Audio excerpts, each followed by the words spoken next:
এই রান্নাটা হয়ে গেলেই সবাইকে ডেকে খেতে বসিয়ে দেবো বৌমা। আচ্ছা মা, ঠিক আছে। মা, মা, এই বাঞ্চতটা এখানে কেন এসছে? তুই কার কথা বলছিস? এই যে মাসিমা, আমার কথা বলছি গো। আপনার ছেলেটা না খুব দুষ্টু, একটু ইয়ার কিউ বোঝে না বাবা গো বাবা। হ্যাঁ গো, তুমি আমার ভাইকে গালাগালি দিলে। বাড়াটা গালাগালি দেবো না তো কি দেবো? ও বলছো তার বাল বাড়া আমাকে ঘরে একা পেয়ে আমার প্যান্টের ভিতরে হাত ঢুকে দিয়েছে। মা গো মা, জামাই বাবু তুমি অত রেগে যাচ্ছ কেন? আমি তো তোমার শুধু একটু সাইজটা দেখছিলাম গো। সাইজ দিচ্ছিল হোম বলছো তার বাল, বাড়ি গিয়ে বাবার সাইজ দেখ নিজা। কি সব উল্টো পাল্টা কথা বলছিস তুই? যা বলেছি ঠিকই বলেছি। লেওরা আজকে প্যান্টের ভিতরে হাত ঢুকে দিচ্ছে, কালকে তো বলবে হালকা করে পুঙাও মেরে দাও।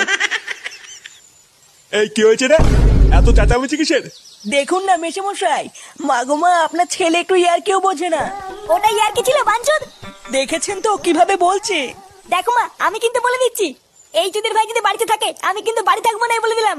চোরে বাচ্চা, তুই ঘর থেকে বেরিয়ে যা। আমরা কোনো কাজকর্মের বেলায় নেই, কোনো রোজগার পাতি নেই, আবার বড় বড় কথা। ও বাড়া, মায়ের থেকে মাসির দরদ বেশি, তাই তো?